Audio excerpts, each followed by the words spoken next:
Hello, Archie Dunlop here with Talking Astrology with Archie on Monday, July the 31st, 2023.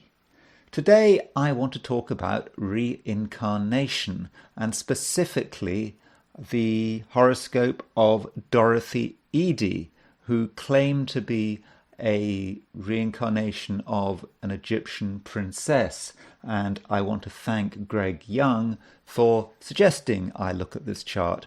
Because reincarnation is something that astrologers are really into. They often speculate about reincarnation.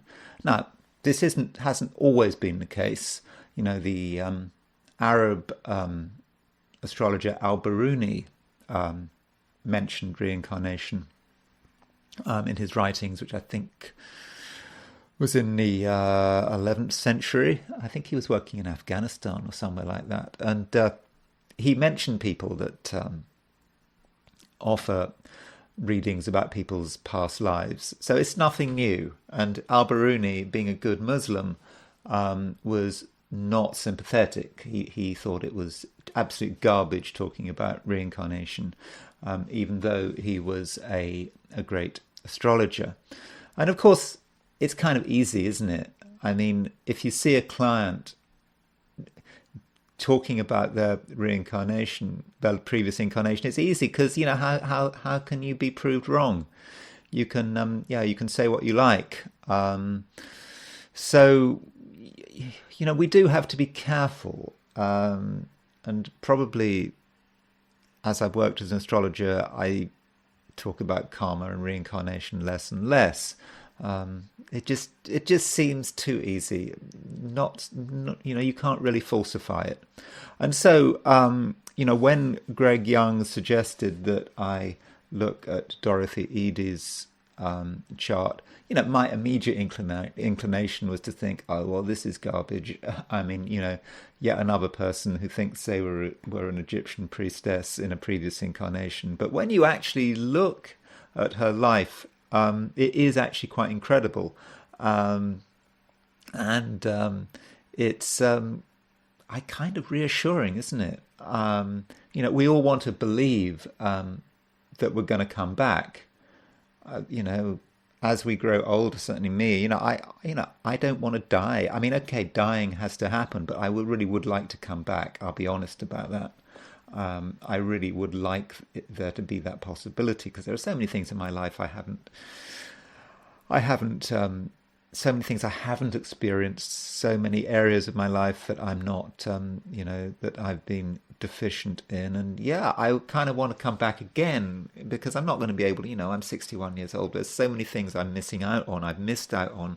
Maybe it's the same for you. I'm sure it's the same for you. And so coming back again to go over old material, to do it better next time would be great. And I would love someone to tell me I'm coming back and to be sure I was coming back. So it's really nice to have an example, as in the case of Dorothy Eady, of really quite compelling evidence of reincarnation. I mean, I'm not going to be going to talk about this real evidence here. This video is not about reincarnation and trying to tell you why it works or that it does work.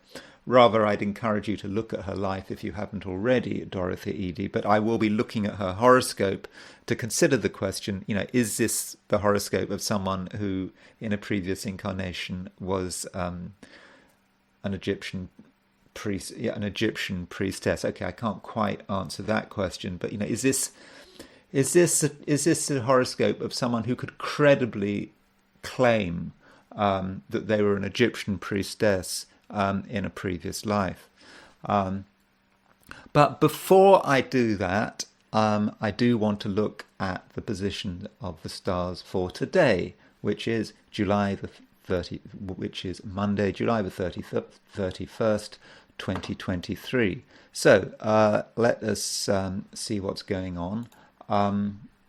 I should say that today is not particularly interesting astrologically.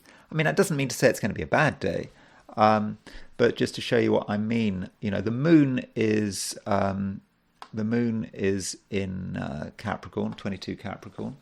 And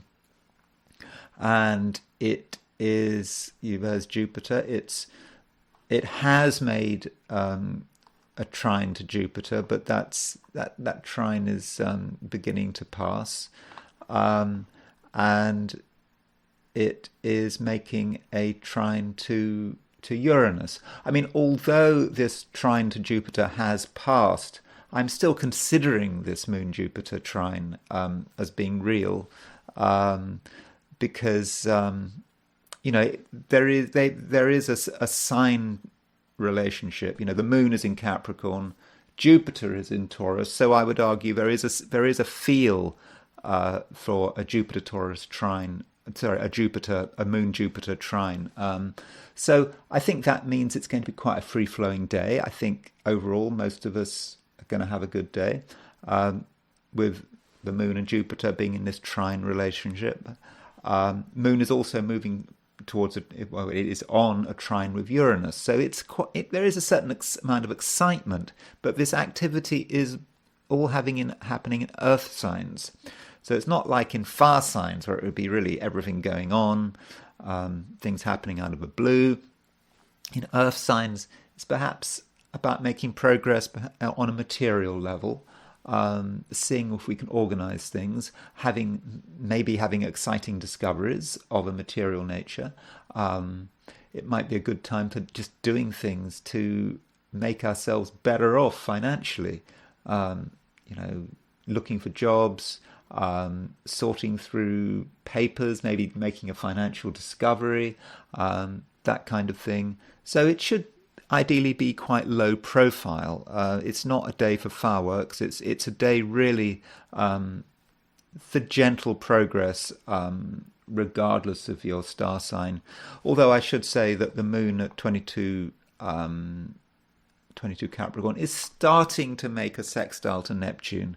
So right towards the end of the day, there might be, a feeling of attunement with the cosmos, that kind of thing. Particularly if you're in the US. I don't think so much if you're in Europe or Asia, Australasia.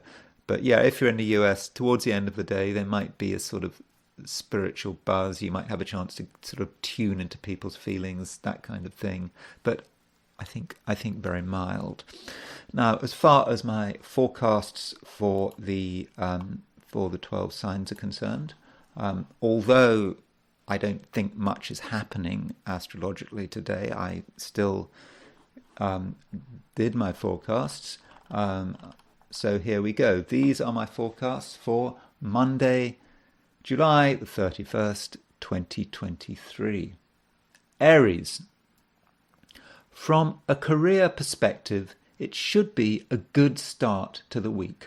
You'll be very ambitious, and with the Moon making a favourable aspect to Jupiter, you'll have more than your fair share of good luck. And by doing something that no one expects, you'll be able to seize the initiative. It may be a time to ask for more money. Taurus, you're able to get a wider view of yourself and your future. There are things you want that your existing circumstances can't provide, so you have to consider how to get from A to B. It's not a matter of spending money. Rather, it's about having a change of attitude. When you stop doubting yourself, the sky's the limit. Gemini, today, your secret strength is surprising. It's your emotions. If you can slow your thoughts down, if only for a few minutes, your emotions will kick in and you'll start to feel what's all around you. You might doubt yourself, but your impressions seem to be very accurate. And at a certain stage, you might have a surprising realization. Cancer, you're in a position where you can handle the truth, whatever it might be. And when you get answers, you can mold the truth to fit your subjective reality with excellent results. You're helped by a trine aspect between the Moon and Jupiter, which boosts your luck. and also allows you to make the most of your various relationships. Leo, Jupiter has been in the career sector of your solar chart since the middle of May, and it is a time when you can find happiness and success in your working life. But you may need the right connections, and today you'll start to realize what is required. And really, it's not so difficult to reach out towards your dreams. Virgo, the moon in Capricorn aspects Jupiter and Uranus in Taurus. This energizes your star sign in a serious way, and you have the capacity to make things happen. In the process, you might have to do something that you've never done before, and by challenging yourself, you'll be boosting your self-confidence. Libra, it's amazing what you can do when you're invisible. Okay, you don't have to be literally invisible, like the Invisible Man, for example, but you can be almost if you want to be. You can project your invisible presence and work behind the scenes to get the results you need. It might be hard work. You might feel that you're not being recognized, but all the same, you're working your magic. Scorpio, just because you don't understand something doesn't mean it can't help you. Indeed, there are things on offer which make a big difference, provided you open your mind to new possibilities and don't allow surprise events to divert you from your course. Because if you ask too many questions, you could grind yourself to a standstill. Sagittarius, a good day, provided you handle things correctly. It's about focusing on practical matters and not wasting time on frivolous activities. Yes, it might be tempting to go crazy with the moon aspecting Jupiter and Uranus, but the good luck inherent to Jupiter needs to be channeled into financial and business areas. Your optimism will then be rewarded. Capricorn, don't limit your imagination. There are many possibilities, some of which have simply not occurred to you. So it's important to have an open mind and not be restricted by preconceived notions. If you really want something to happen, but you had dismissed it as being impractical, then maybe you should have another look at the matter. Aquarius, you don't have to do anything to find excitement, or at least go anywhere. The ingredients for discovery and adventure are right in front of you, and at the same time you have the opportunity to create new ties of security. And in your own quiet way, you may be very grateful for the way things are turning out. Pisces, the moon is aspecting Jupiter and Uranus, and as a result, your social life can move into top gear. So make sure that you're available for your friends. And it does seem that one big initiative can make all the difference.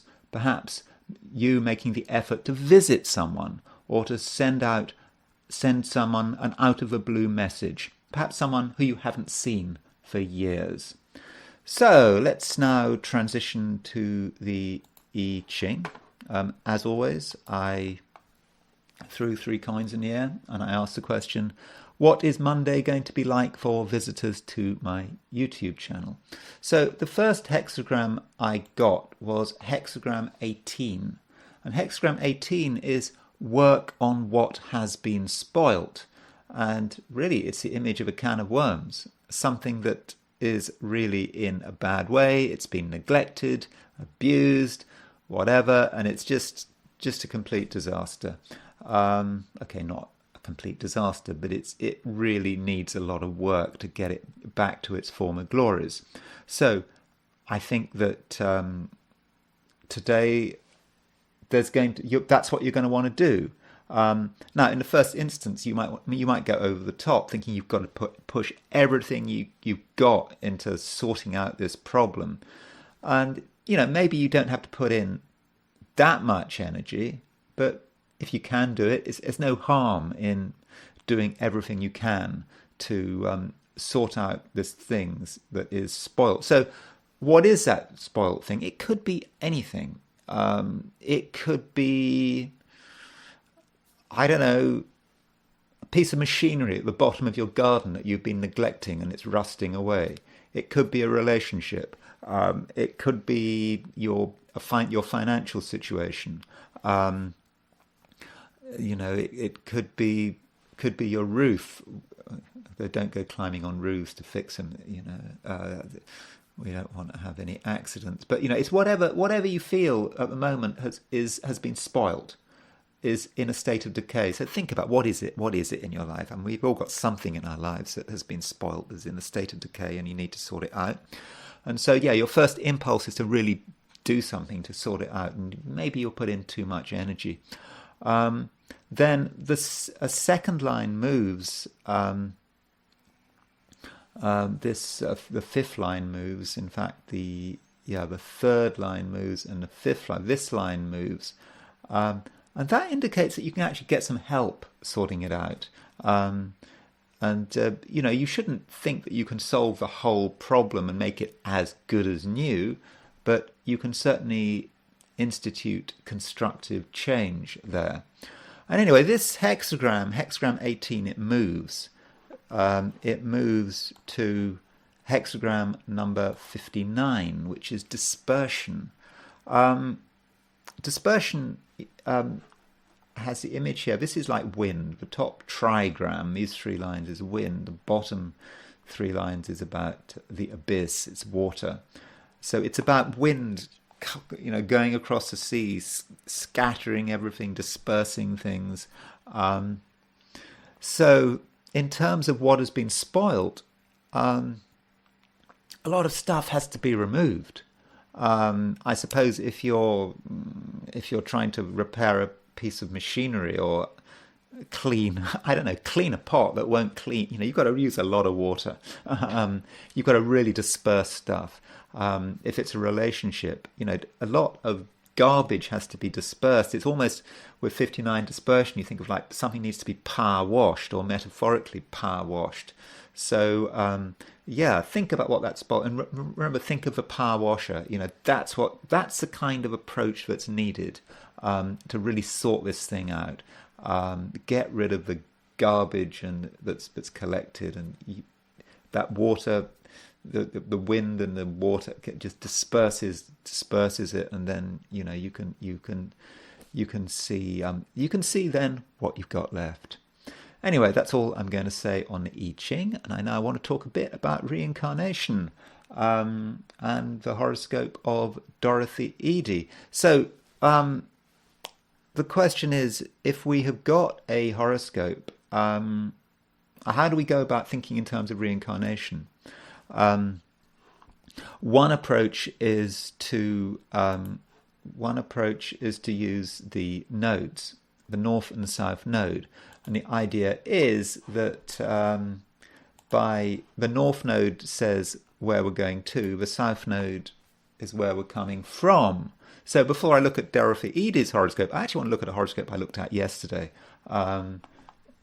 My current least favourite person, Victoria Nuland, who is, acting Secretary of State at the Department of Defence, and I've talked about my issues, her issues with Russia, and so she seems obsessed about Russia. She can't stand Russia, and she goes on and on about she's to the extent of doing stuff which has really caused helped cause this war helped create the conditions for the war in Ukraine. So it might be an interesting idea to look at her horoscope in terms of the nodes. So you can see that she's got the south node in Aquarius conjunct the moon. She's got the north node in Leo. So what might that be, the south node, if from a Victoria Nuland's point of view, and if we're looking at karmic astrology? So Victoria Nuland, her family came from Eastern Europe, I think parts of Russia, I'm not sure, but she has strong ancestral links to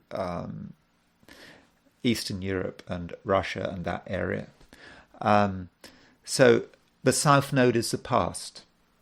And so the moon is on the South Node. So emotionally, she will be linked, she is tied to the past. Now, we can see that in a strong way, and we can see it in a mild, so in a sort of soft way. So the soft way of looking at Moon conjunct the South Node in Aquarius might be, well, I do associate Aquarius with Russia. I mean, from a Ptolemaic point of view, the sign Aquarius has a lot to do with Russia. So you might say, okay, she's got ancestor, her parents or grandparents, I don't know, grandparents, I think, came from the area. So she's very aware of that, and she's very into the part, linked to her past, which is great. I mean, a lot of people, they come to America and they completely forget their past, and I think to keep in touch with your past is good. But it's a South Node. Maybe she's just very focused on that past, and it's having a big impact on her present as she works her way up through the State Department and has an impact on the US foreign policy. But if you want to take a hard approach, you'll say, oh, no, it goes more further than that. It's about reincarnation. Victoria Nuland, in a previous incarnation, she was perhaps in Russia. Perhaps she was, a real victim, a victim of communism, and that maybe, or she in a previous incarnation saw the horrors of Stalinism in a real way, and then she died, and then some karmic thing, and then she comes back reborn in the US, but in a family strongly associated with the area. So you might say that.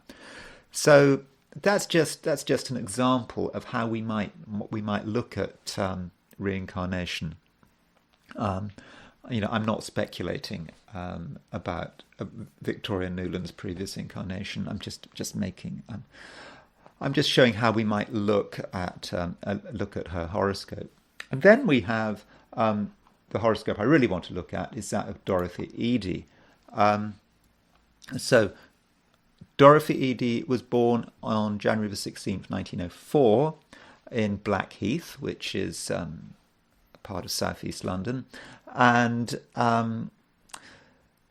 I think she came from not a super rich family. I think she came from a relatively prosperous family.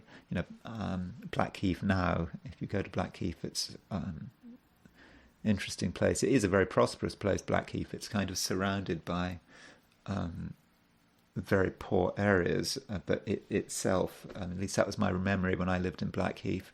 But Blackheath is this kind of oasis. It's this sort of Chelsea of southeast London.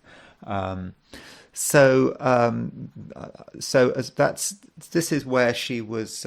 This is where she was born in 1904, and when she was 3, she fell down the stairs, and apparently, it was thought at first she was dead, but she wasn't dead, and she recovered consciousness, but she'd completely changed. She had something called foreign accent syndrome. She was that talking in a foreign accent, and she became increasingly obsessed with ancient Egypt. And when she went to the British Museum, if you've been to the British Museum in London, it's full of, got loads of ancient Egyptian antiquities, and that she was just amazed by it, and she said this is just like home, and she said except there are no trees here, and she studied ancient ancient Egyptian. I think she learned, the hieroglyphs and so forth. And she actually became, she wasn't just a crazy woman who thought she was a priestess, in the reign of Seti the First. I think she called herself Om Seti, but she wasn't just a crazy woman into reincarnation. She was studied Egyptology. She was a recognized source, a recognized expert. People. She had an association with Wallace Budge. Wallace Budge encouraged her early work. Wallace Budge was this Egyptologist. He wrote several books on hieroglyphs. I bought them once. I didn't really make much progress on it. So she was a serious she was a serious figure in the Egyptology world, and in 1931 she moved to Egypt, and she died in Egypt in 1981, and she made comments about where particular temples were and so forth, about where to expect them to be, and I think her comments were vindicated. You can look it up on the internet. It is very impressive. She's not a flake, this woman, for sure. And as far as her horoscope is concerned, she was born just before a new moon in Capricorn. She's a Capricorn. I mean, Capricorns don't do this kind of stuff, like make up previous incarnations. If a Capricorn says that they were in their previous incarnation, they were an Egyptian priestess, you should probably take them seriously. Now, North nodes. Her North node is at 2947 Virgo. So it's very close to the Aries point, and her South node is in Pisces. Now, this is kind of interesting because Virgo is all about organization. South node is about chaos. Now, the South node approach to her situation would be chaos. Just getting into all this Egyptian garbage, just getting into it, just having no grounding, just, what people do, all this sort of New Age stuff. I was this in ancient Egypt, and, just having no structure to it at all. That would be her South node in Pisces. But she's got the North node in Virgo. So in fact, with her Virgo, she's actually being quite North node in Virgo in a way, but she is being structured about it. She doesn't just say she was an Egyptian priestess. She actually does a study. She does a work. I think she gets work in the British Museum, and this is pretty incredible. Although she came from a well-off family, it's not like she went to Oxford to read Oriental studies. No, she was self-taught. So she worked in the British Museum. She got familiar. She studied hard. She got familiar with ancient Egyptian.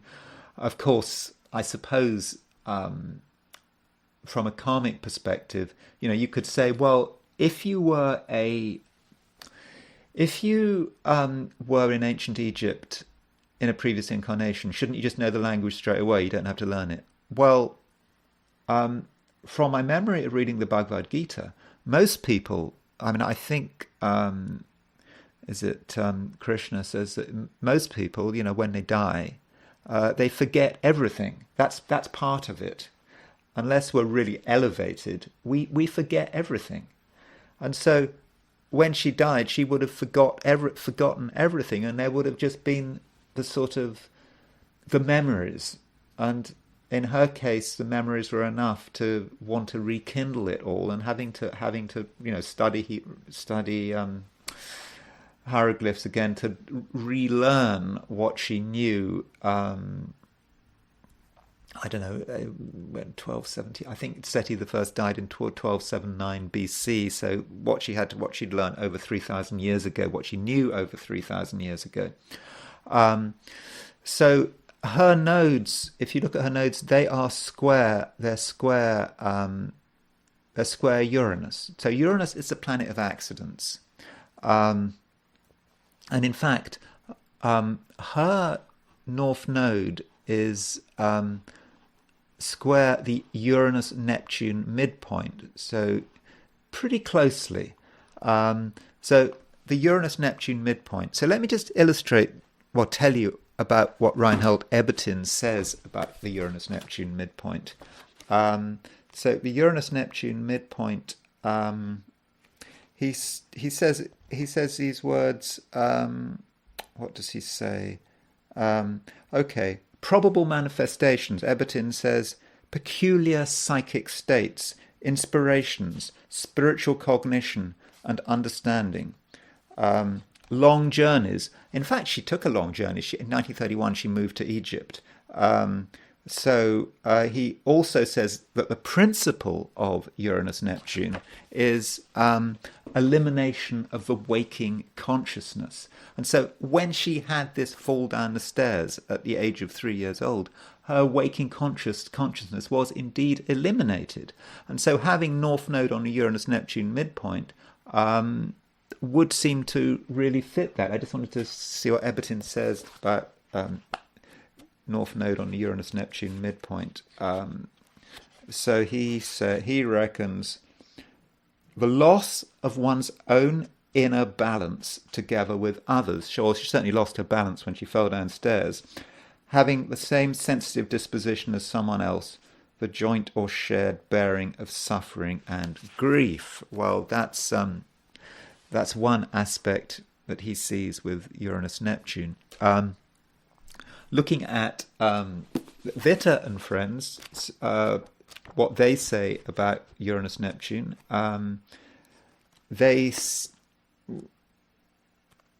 Uranus-Neptune, again, he says, suddenly incapacitated, unconsciousness, checkmated, transition into the beyond, crisis, dead persons, revolution, psychic. And for the node, he says, node on the Uranus-Neptune midpoint, he says, connections to the state of dissolution, connections with dead people to die. So I think this is really, really fitting, this node on the Uranus-Neptune midpoint. Now, you might say that a lot of people had node on the Uranus-Neptune midpoint. I mean, we were talking about, I was talking about Robert Oppenheimer, the father of the atomic bomb, and he was actually born the same year as her. He was born on April the 22nd, 1904, a few months later, and not so accurate exactly, but he had Uranus on he had Uranus on hitting the nodes. His Uranus-Neptune, the node was not quite so closely on the Uranus-Neptune midpoint, it was a bit off. But by the way, for him, Uranus on the nodes was Uranus. His destiny was to create the atomic bomb, or help create the atomic bomb. But for Dorothy Eady, yes, a lot of people had this, and so not everyone would have been impacted by it because it's very collective. But for her, this collective energy seems to have become very personal. So that's that's kind of how it seems to be hitting her. Perhaps it's made personal by this fan-shaped. We've got a sort of, I think in Australia it's called a fan. Notice that Dorothy Eady. Remember, I don't have a time of birth. This is just. This is a noon chart for January the 16th, 1904.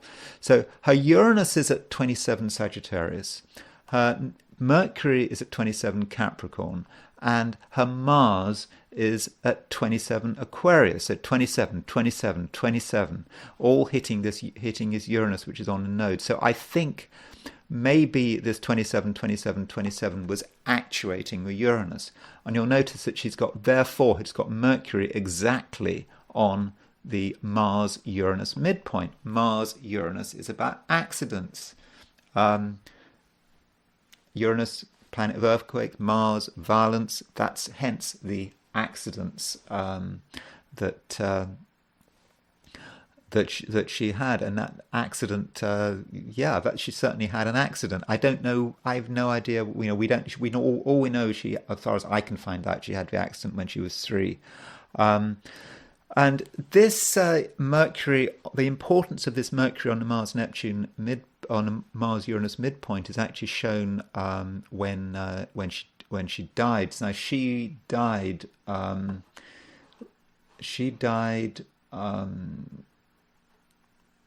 She died in Cairo.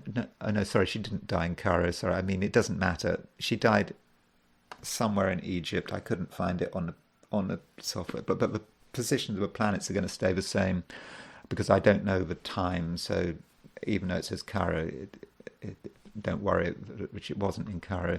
So these are the positions of the planets when she died. And the day she died, Mars was at 27 Aries. So let's just go back to her natal chart. So in other words, Mars was exactly square her Mercury when she died. So Mars and Mercury was on her Mars-Uranus midpoint. I don't think she died of an accident, but it's interesting. Mars was triggering this Mars-Uranus this Mercury on the Mars-Uranus midpoint, which really was the beginning of her journey when she fell downstairs. Also, her solar arc directions for when you move it for April 21st, 1981. Sorry, not her solar arc direction, her secondary progress. So when you use her secondary directions, when you look at the planets, I think she was 77 when she died. When you look at the planets 77 days after she was born, we see that Mars is at 27 Aries. So Mars is exactly square her Mercury. So we get a a